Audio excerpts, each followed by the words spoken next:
जय गुरु जी, शुक्राना गुरु जी, अनंतम अनंतम शुक्राना।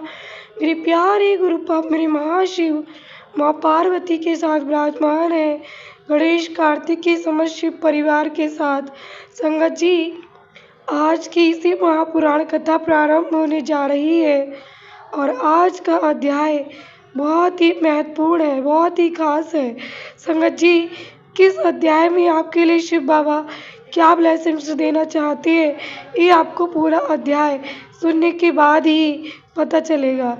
इसलिए संगत जी, जो अध्याय मैं सुनाने जा रही हूँ शिव बाबा की कृपा से, संगत जी इसके लिए बिल्कुल भी स्किप मत कीजिएगा, पूरा अध्याय श्रवण कीजिएगा।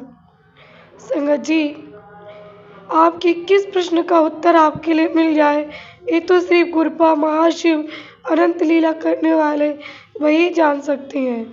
वह इस समय साक्षात माँ भगवती आदिशक्ति के साथ विराजमान है। संगत जी, ये सब गुरुपा की प्लानिंग है, जो गुरुपा ने मुझे शिव मंदिर में भेजा है शिव महापुराण कथा सुनाने के लिए। संगत जी, चलिए शुरू करते हैं शिव मंत्र गुरु मंत्र के साथ।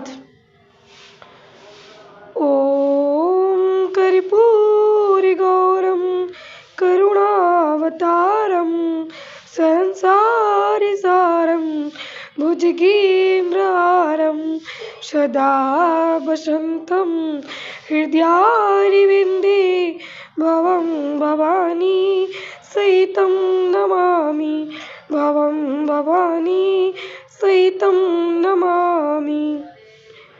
ओम गुरुर्ब्रह्मा गुरुर्विष्णु गुरुर्देवो महेश्वरा, गुरुर्साक्षात् परब्रह्म तस्मै श्री गुरुवे नमः, तस्मै श्री गुरुवे नमः। चलिए कथा प्रारंभ करते हैं गुरु मंत्र के साथ। ओम नमः शिवाय, शिव जी सदा सहाय। ओम नमः शिवाय, गुरु जी सदा सहाय। संगत जी, साथ में अर्धनारीश्वर भी विराजमान है, अर्धनारीश्वर भगवान की भी ब्लेसिंग्स लीजिए। ओम नमः शिवाय, ओम नमः शिवाय, ओम नमः शिवाय। इंद्र द्वारा काम का स्मरण, उसके साथ उनकी बातचीत तथा उनके कहने से काम का शिव को मोहने के लिए प्रस्थान। ब्रह्मा जी कहते हैं, नारद देवताओं के चले जाने पर दुरात्मा तारक दैत्य से पीड़ित हुए इंद्र ने कामदेव का स्मरण किया। कामदेव तत्काल वहां आ पहुंचा। तब इंद्र ने मित्रता का धर्म बतलाते हुए काम से कहा, मित्र, काल वशात मुझ पर असाध्य दुख आ पड़ा है, उसे तुम्हारे बिना कोई भी दूर नहीं कर सकता। दाता की परीक्षा दुर्भिक्ष में, सूरवीर की परीक्षा रणभूमि में, मित्र की परीक्षा आपत्ति काल में तथा स्त्रियों की कुल की परीक्षा पति के असमर्थ हो जाने पर होती है। तात संकट पड़ने पर विनय की परीक्षा होती है और परोक्ष में सत्य उत्तम स्नेह की, अन्यथा नहीं। ये मैंने सच्ची बात कही है। मित्रवर, इस समय मुझ पर जो विपत्ति आई है उसका निवारण दूसरी किसी से नहीं हो सकता, अतः आज तुम्हारी परीक्षा हो जाएगी। ये कार्य केवल मेरा ही है और मुझे ही सुख देने वाला है, ऐसी बात नहीं, अपितु ये समस्त देवता आदि का कार्य है, इसमें संशय नहीं है। इंद्र की ये बात सुनकर कामदेव मुस्कुराया और प्रेम पूर्ण गंभीर वाणी में बोला। काम ने कहा, देवराज, आप ऐसी बात क्यों कहते हैं? मैं आपको उत्तर नहीं दे रहा हूँ, आवश्यक निवेदन मात्र कर रहा हूँ। लोक में कौन उपकारी मित्र है और कौन बनावटी, ये स्वयं देखने की वस्तु है, कहने की नहीं। जो संकट के समय बहुत बातें करता है वह काम क्या करेगा? तथापि महाराज, प्रभो, मैं कुछ कहता हूँ उसे सुनिए। मित्र, जो आपके इंद्रपद को छीनने के लिए दारुण तपस्या कर रहा है, आपके उस शत्रु को मैं सर्वथा तपस्या से भ्रष्ट कर दूंगा। जो काम जिससे पूरा हो सके, बुद्धिमान पुरुष उसे उसी काम में लगाए। मेरे योग्य जो कार्य हो वे सब आप मेरे जिम्मे कीजिए।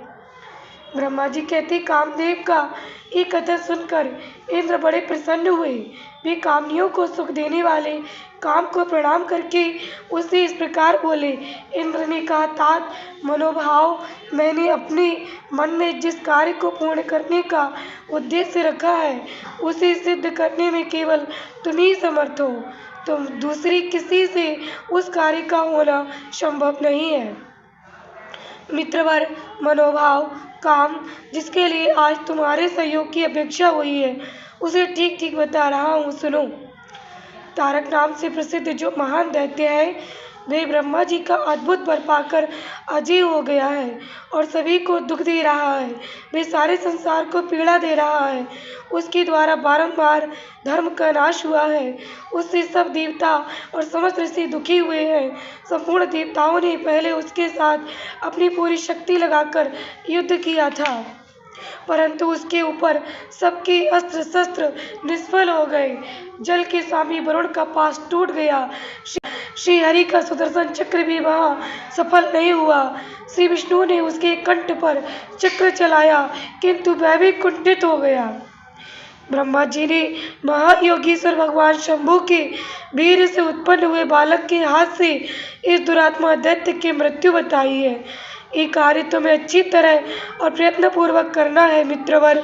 उसके हो जाने से हम देवताओं को बड़ा सुख मिलेगा। भगवान शंभु गिरिराज हिमालय पर उत्तम तपस्या में लगे हैं। वे हमारे भी प्रभु हैं, कामना के वश में नहीं है, स्वतंत्र परमेश्वर है।